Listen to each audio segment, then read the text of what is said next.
Innal hamdalillah nahmaduhu wa nasta'inuhu wa nastaghfiruh wa na'udzu billahi min shururi anfusina wa sayyiati a'malina may yahdihillahu fala mudhillalah wa may yudlilhu fala hadiyalah.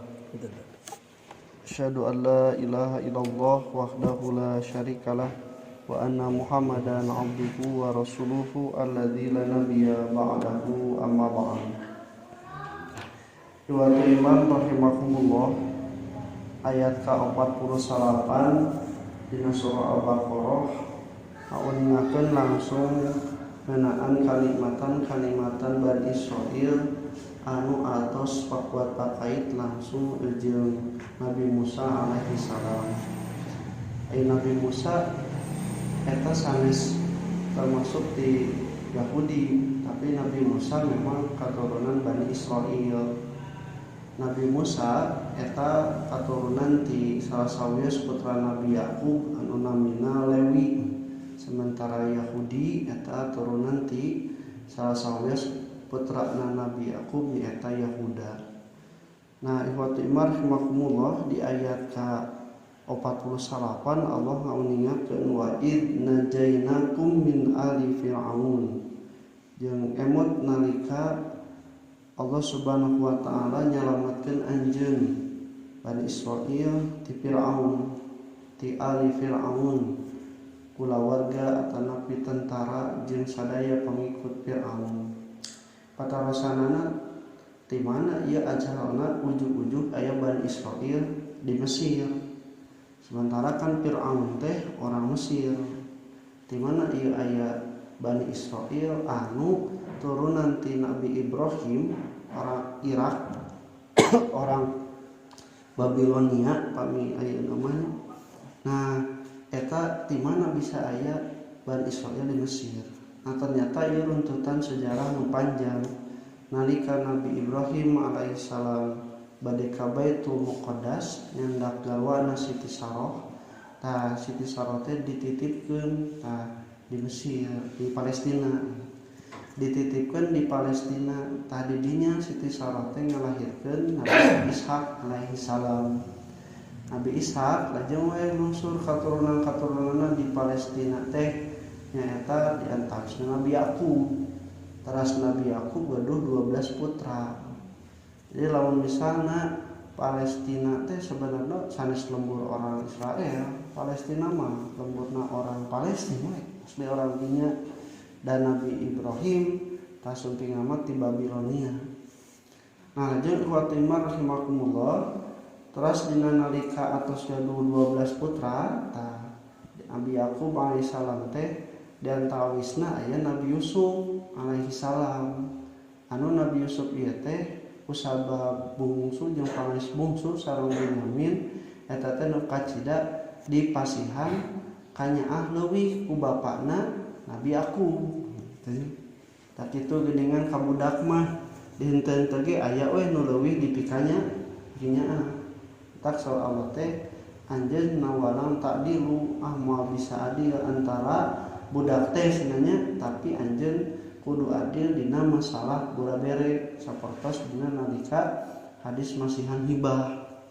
Jadi aya dina palebah kanyaah mah eta teh bisa wae beda, tapi dina palebah nyaah dina bentuk anu dhahir ta eta mah kudu sarua. Sarwana lain dina jumlah, tapi sarua dina palebah mere. Mun nu ieu dibere, nu itu ge dibere. Entong nu ieu dibere, nu itu teu dibere. Tah buat imar makumullah. Nah, lajeng buat imar makumullah saririk tah nu 10 baturna teh 10 dulurna dilanceuk Nabi Yusuf teh gitu. Dugikeun kagaduh hiji siasat supaya Nabi Yusuf sareng Bunyamin eta teh dipicieun lah. Nah, masih cenah ka di orang bawa ulin. Ternyata cek Nabi Yakub teh entong cenah kalawur bisi aya naon, tapi keukeuh dan memang aya tujuan. Ternyata iwat iman rahimakumullah eta teh di strategian erek di pasihankeun ka serigala. Pikeun kasana bajuna dicandak terus we dipasihan getih dibejakeun we ya Yusuf teh di dahar ku ajar. padahal mah henteu Nabi Yusuf justru ternyata disimpan di dina sumur.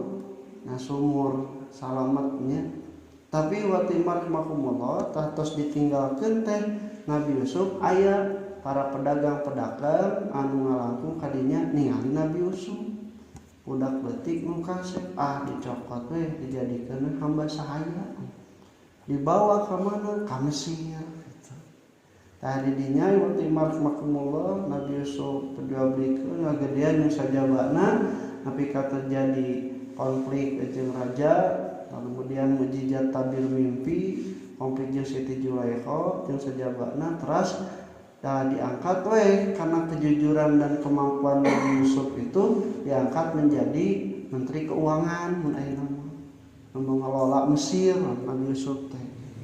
Tak atas lami ternyata di Palestina orang-orangna lakaraina teh atas kakirangan makanan dugikeun kami lari we ka kota anu maju ka Palestina.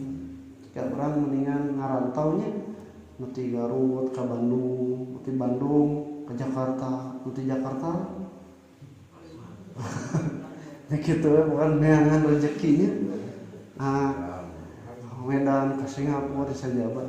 Nah lajeng iwatimah rahimakumullah ternyata papangi deui jeung jeung lanceuk-lanceukna anu lanceukna teh ternyata apaleun tah Nabi Yusuf mah kalanceukna tapi lanceukna geus teu apaleun deui. Singkat cerita menika terjadi ke dina surah Yusuf panjang tos ternyata tos kapanggih deui bapakna Nabi Yakub dicanak deui ternyata cenah ieu anak urang nu leungit baheula teh nu disangka geus maot. Maka diboyonglah ku sabab Nabi Yusuf teh menteri keuangan pengabdi Mesir tah Bani Israil teh dicarandak we sadayana. Dugikeun ka Bani Israil teh jadi salah satu suku anu aya di Mesir. Tapi walaupun demikian karena tetap status sosial teh lebih tinggi orang Mesir yang menguasai dan itu sudah ditakuti, sudah diprediksi oleh Firaun sehingga Bani Israil itu sapinter-pinterna dibatasi. Jadi karena bab politik ulah abus, karena ekonomi dibatasi. Sebabna ulah dugikeun ka jati kasilih ku junti tong eleh ku Firaun nya. Kudu jati ulah kasilih ku junti. Ulah pribumi nepikeun ka kaelehkeun ku pendatang. Sok bisa mah duanana maju gitu. Sama-sama membangun.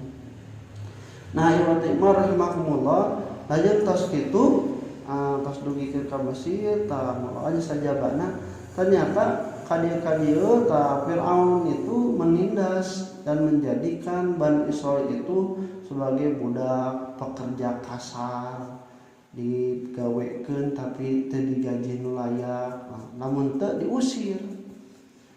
Tapi da kusabab Bani Israil geus betah di dinya, kembali jadi pekerja kasar oge nu penting mah di kota.